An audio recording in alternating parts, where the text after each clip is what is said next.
Hello শিক্ষার্থী বন্ধুরা, তোমাদের সকলকে ক্লাসমার্ক ইউটিউব চ্যানেলে স্বাগতম। আজকে আমরা আমাদের ইভিএস ক্লাসে নিয়ে চলে এসেছি। দেখো, বেশ কিছু গুরুত্বপূর্ণ প্রশ্ন নিয়ে। তো যারা এর আগের ক্লাসটা দেখোনি তারা অবশ্যই ক্লাসটা দেখে নেবে, ঠিক আছে? তো দেখো, আগের ক্লাসে আমাদের যেগুলো হোমওয়ার্ক ছিল সেগুলো আগে উত্তর দেখে নিই, তারপরে আজকে আমাদের ক্লাসটা এগোবো। তো দেখো, এর আগের দিনের যে হোমওয়ার্ক ছিল, দেখো আমাদের হোমওয়ার্ক নাম্বার 41 কী ছিল দেখো। বলছে আগে তাপশক্তির একক হিসাবে ক্যালোরি ব্যবহৃত, ঠিক আছে? তোমরা জানো যে ক্যালোরি হচ্ছে কি তাপশক্তির একক, তবে আজকাল কোনটা ব্যবহৃত হচ্ছে? দেখো আছে হর্স পাওয়ার, জুল এবং সেলসিয়াস। তো তিনটে অপশন ছিল, এটা তোমাদের হোমওয়ার্ক ছিল। দেখো, যারা হোমওয়ার্ক করছো তাদেরকে ধন্যবাদ, আর যারা দেখোনি তারা একটু দেখে নাও কোনটা সঠিক হবে, ঠিক আছে? তো দেখো, এখানে সঠিক যেটা হবে আমাদের অপশন দেখো বিতে আছে জুল। দেখো, পার্থক্য কিছু নেই, ক্যালোরিটা হচ্ছে আমাদের একটা ছোট একক, জুলটা হচ্ছে একটা বড় একক, ঠিক আছে? তো তাপ শক্তির যেটা এখন একক ব্যবহার হচ্ছে সেটা হচ্ছে জুল। আর দেখতে পাচ্ছ এখানে যেটা সেলসিয়াস, এটা জানো এটা হচ্ছে কি তাপমাত্রার একটা একক, আর যেটা হর্স পাওয়ার এটা হচ্ছে ক্ষমতার একক, ঠিক আছে? তো আমাদের বি হয়ে গেল সঠিক। নেক্সট দেখো 42 কি ছিল হোমওয়ার্ক, দেখো সবচেয়ে নিম্নমানের কয়লা কোনটা? খুবই গুরুত্বপূর্ণ, ভালো করে নোট করে রাখবে, ঠিক আছে? তো দেখো, সবচেয়ে যেটা নিম্নমানের কয়লা, অপশান দেখো তিনটে অপশান আছে। দেখো আছে বিটুমিনাস, পিট এবং লিগনাইট। তো এখানে যেটা সঠিক উত্তর যাবে সেটা হচ্ছে কী বলতো, পিট কয়লা সবথেকে কিন্তু নিম্নমানের। আচ্ছা, এবার এখান থেকে যদি বলি সবথেকে কোনটা উচ্চমানের, সেটা যাবে অ্যানথ্রাসাইট, ওকে? আর যদি আরেকটা প্রশ্ন বলে ভারতে সবচেয়ে বেশি মাত্রায় পাওয়া যায় কোন কয়লা, তাহলে সেটা যাবে বিটুমিনাস। তাই এখান থেকে তিনটে পেয়ে গেলে তথ্য, ওকে?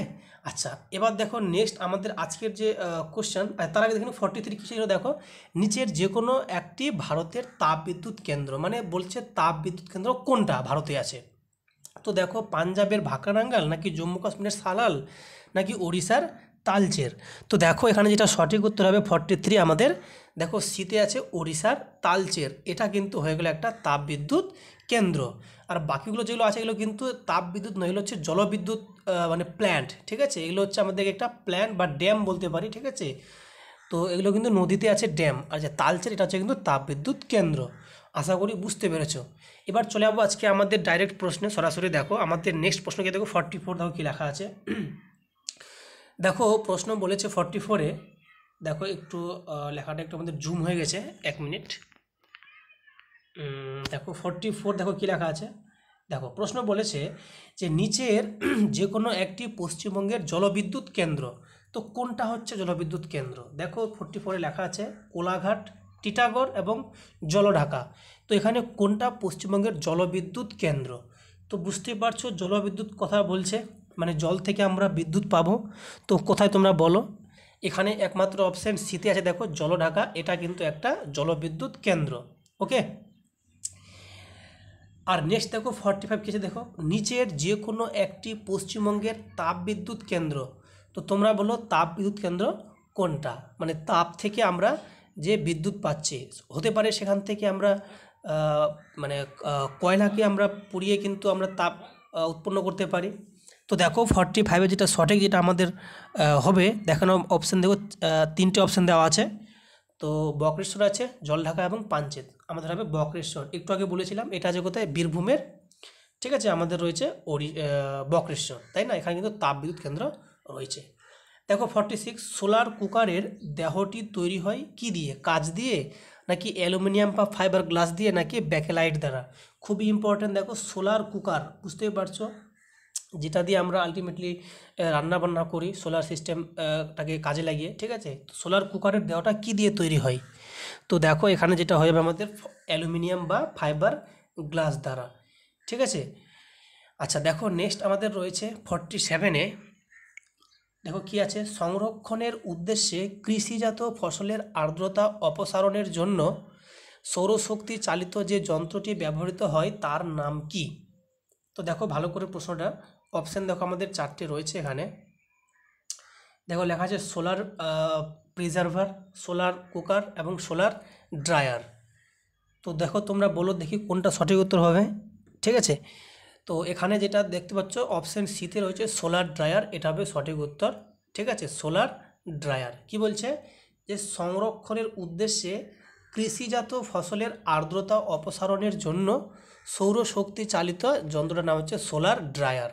তোমরা জানো ড্রাই মানে কি বলো তো, ড্রাই মানে হচ্ছে শুকনো করা, সেইখান থেকে এসছে আমাদের ড্রায়ার, সোলার ড্রায়ার মানে কি করবে না, আর্দ্রতা কী করবে, অপসারণ করবে, অর্থাৎ শুকিয়ে দেবে ব্যাপারটা, ঠিক আছে।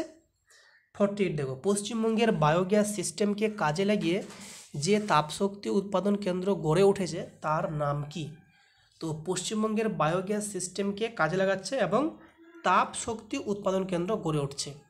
তো দেখো তিনটে অপশান আছে, সুন্দরবনের গোসাবা, ফ্রেজারগঞ্জ নাকি ডায়মন্ড হারবার। তো দেখো এখানে 48 যেটা সঠিক হবে সেটা হচ্ছে সুন্দরবনের গোসাবা। এখানে কিন্তু বায়োগ্যাস সিস্টেমকে কাজে লাগিয়ে তাপশক্তি উৎপাদন করা সম্ভব হয়েছে। দেখো 49 কী বলেছে, সবচেয়ে বেশি কার্বন সম্পন্ন কয়লা কোনটা? তো এটা তোমাদের জাস্ট কিছুক্ষণ আগেই বললাম, সবথেকে উন্নত মানের কয়লা কি বলেছিলাম, তোমরা প্রত্যেকে আশা করি মনে রেখেছো। সবচেয়ে উন্নত মানের কয়লা বলেছিলাম অ্যান্থ্রাসাইট, আর সবথেকে নিম্ন কি বলেছিলাম, পিট কয়লা। তো এখানে যদি সবচেয়ে বেশি কার্বন, তাহলে অবশ্যই তাহলে সবথেকে উৎকৃষ্ট মানটাকে বলছে।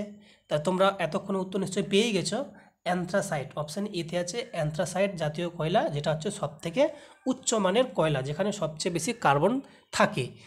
আর যেটা আমাদের ভারতে সবচেয়ে বেশি পাওয়া যায় সেটা হচ্ছে বিটুমিনাস কয়লা, তাই না। দেখো 50 কী রয়েছে, এশিয়ার বৃহত্তম বায়ুশক্তি উৎপাদন কেন্দ্র কোনটা? খুবই গুরুত্বপূর্ণ প্রশ্ন, ভালো করে এটা নোট করে রাখবে। কি বলছে, এশিয়ার সবথেকে বৃহত্তম, ঠিক আছে, বায়ুশক্তি উৎপাদন কেন্দ্র। তো বুঝতেই পারছো বায়ুশক্তি যখন বলছি মানে এখানে কী থাকবে না, সবথেকে বেশি থাকবে মানে বায়ুকল থাকবে, তাই না। বায়ুকলের সাহায্যে কিন্তু বায়ুশক্তি উৎপাদন করা সম্ভব। তো তোমরা বললো এখানে সঠিক কোনটা উত্তর হয়ে যাবে, কোথায় বেশি আছে বায়ুকল আমাদের বেশি আছে? সবাই জানো এটা আমাদের কোথায় আছে, গুজরাটের পারণ শক্তি প্রকল্প। অপশন সিতে দেখো লেখা আছে গুজরাট। তাহলে গুজরাটে তোমরা জানো এখানে সবথেকে বেশি হয় কিন্তু বায়ু শক্তি উৎপাদন কেন্দ্র।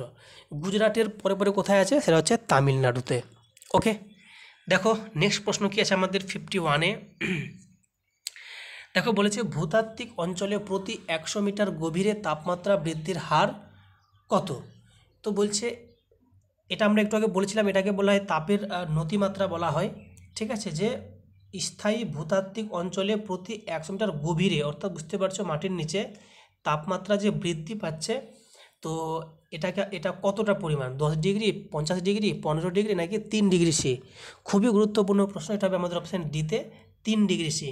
তো এটা নিচে গেলে 3 ডিগ্রি সি, ঠিক আছে, আর যদি উপরে যাও তাহলে তখন হয়ে যাবে কত বলো তো, 6.5 ডিগ্রি সি, ঠিক আছে। এটা কিন্তু ভালো করে মনে রাখবে। ওকে, দেখো নেক্সট আমাদের 52 বলেছে ভূতাত্ত্বিক অঞ্চলে 3 কিলোমিটার গভীরে তাপমাত্রা বৃদ্ধির হার কত হবে?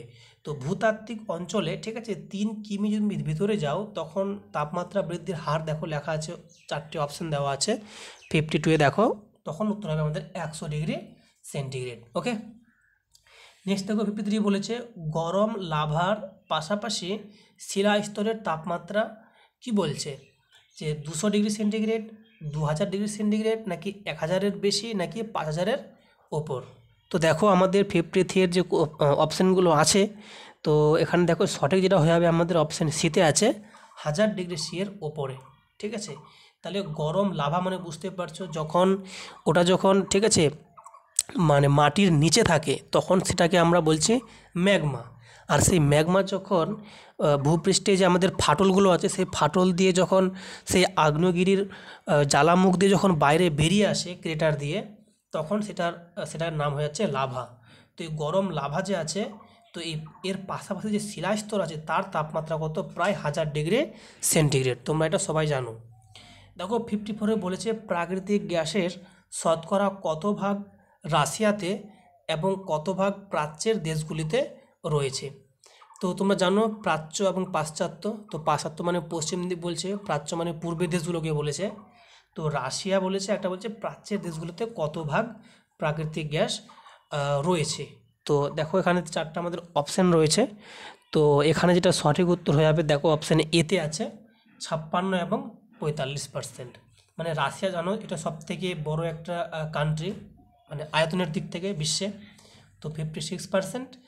আর প্রাচ্যের যে দেশগুলো আছে ওখানে হচ্ছে 40%, 45%। তো অপশান ই হচ্ছে আমাদের সঠিক। ওকে, এবার দেখো নেক্সট 55 দেখো কী লেখা আছে। 55-এ বলেছে যে 1950 থেকে 1990 সালের মধ্যে প্রায় 80 বছর বিশ্বে শক্তি চাহিদা বৃদ্ধি পেয়েছে। তো কত গুণ বৃদ্ধি পেয়েছে, ঠিক আছে? 80 বছর বিশ্বে শক্তি চাহিদা বৃদ্ধি পেয়েছে কত গুণ? 12 গুণ, 3 গুণ, 4 গুণ নাকি 15 গুণ?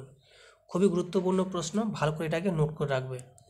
তো দেখো 55-এর যে সঠিক উত্তর তোমরা দেখতে পাচ্ছ, 4টা এখানে অপশান আছে। তো অপশান সিতে দেখো লেখা আছে 4 গুণ, সঠিক উত্তর হবে 4 গুণ, অর্থাৎ 1950 থেকে 1990, ঠিক আছে? তো বলছে এই বিশ্বের শক্তি চাহিদা বৃদ্ধি পেয়েছে কত? প্রায় 4 গুণ। ওকে, নেক্সট দেখো আমাদের 56 কী রয়েছে, ভালো করে দেখো। 56 যেটা রয়েছে সেটা হচ্ছে এরকম, কী বলছে দেখো, কোনো রকম জ্বালানি ছাড়াই রান্না করা সম্ভব কোথায়? প্রেসার কুকার, গ্যাস ওভেন, সৌর কুকার নাকি রাইস কুকারে? তো এটা খুবই একটা ইজি প্রশ্ন, তোমরা সবাই জানো যে সৌর কুকার শুধুমাত্র সূর্যের আলো দিয়ে কিন্তু রান্না করা সম্ভব। বাকিগুলোতে কিন্তু, যেমন প্রেসার কুকার তোমরা জানো এখানে যেমন ওভেন লাগে, এখানেও ওভেন লাগে, রাইস কুকারে কিন্তু আমাদের এগুলো সব কিন্তু জ্বালানি লাগে, তাই না? দেখো 57 কী বলেছে, অপ্রচলিত শক্তি উৎসের একটা উদাহরণ হলো। আচ্ছা, কি বলেছে? অপ্রচলিত, যেটা এখনও প্রচলন ভালো মতো শুরু হয়নি। যেমন কি বলো, যেমন হচ্ছে ভূতাপ শক্তি। দেখো অপশান এতে আছে ভূতাপ শক্তি, এটার কিন্তু এখনও ব্যবহার মানে সেরকমভাবে তুলনামূলক বেশি দেখা যায় না। কিন্তু কয়লা জানো তোমরা এখন বেশি মাত্রায় চলছে, কয়লা, পেট্রোল, কাঠ, এগুলো সব চলছে প্রচলিত। একমাত্র ভূতাপটা হচ্ছে অপ্রচলিত। দেখো 58 কী লেখা আছে, ভারতে বর্তমানে সঞ্চিত কয়লা ভাণ্ডারের পরিমাণ কত? তো বর্তমানে ভারতে যে কয়লা ভাণ্ডার সঞ্চিত আছে, যেমন ঝাড়খণ্ডে আছে, তারপরে তোমরা জানো যেটা আমাদের ওড়িশাতে আছে, কতটা পরিমাণ এখন সঞ্চিত আছে? তো দেখো এটার সঠিক উত্তর হবে আমাদের অপশান বিতে আছে 500 কোটি টন। এটা খুবই একটা ইম্পর্টেন্ট প্রশ্ন, ভালো করে নোট করে রাখবে। দেখো 59 কী বলেছে, 2020 সাল নাগাদ ভারতবর্ষে বায়ু উৎপাদন, ঠিক আছে, বায়ু বিদ্যুৎ উৎপাদনের পরিমাণ দাঁড়াবে কত? তো এটা যেহেতু একটা আমাদের ওল্ড কোশ্চেন, ঠিক আছে, 2020 সাল নাগাদ, মানে বুঝতে পারছো এটা পুরনো কোশ্চেন হয়ে গেছে, ঠিক আছে, এটা একটু অ্যাভয়েড করো। আর যেটা 6টা সেটা তোমাদের জন্য হোমওয়ার্ক দিলাম, যে কয়লা, খনিজ তেল, পেট্রোলিয়াম, প্রাকৃতিক গ্যাসকে বলা হয় কি বলা হয়? এখানে 4টা অপশান তোমরা দেখতে পাচ্ছ, কী আছে অপশানগুলো দেখো লেখা আছে, দেখো 1 মিনিট, দেখো অপশান কী লেখা আছে, অপশান দেখো লেখা আছে এখানে অজৈব জ্বালানি, তরল সোনা, কালো হিরে নাকি জীবাশ্ম জ্বালানি। তোমরা এটা হোমওয়ার্কে জানাবে, ঠিক আছে, কমেন্টে জানাবে, ঠিক আছে, এটা হোমওয়ার্ক থাকলো, তোমরা এটা কমেন্টে জানাবে। তো এই ছিল আমাদের আজকে ইভিএসের বেশ কিছু গুরুত্বপূর্ণ প্রশ্নের আলোচনা। তোমাদের ক্লাসটা কেমন লাগলো তোমরা অবশ্যই কিন্তু কমেন্টে জানাবে, ঠিক আছে। আর যদি আমাদের চ্যানেলে নতুন দর্শক হও তাহলে অবশ্যই কিন্তু আমাদের চ্যানেলটিকে সাবস্ক্রাইব করবে এবং পাশে থাকা বেল আইকন অবশ্যই প্রেস করবে, যাতে তুমি সবার আগে আমাদের নোটিফিকেশান পেয়ে যাও। তো সবাইকে অনেক ধন্যবাদ ভিডিওটি দেখার জন্য।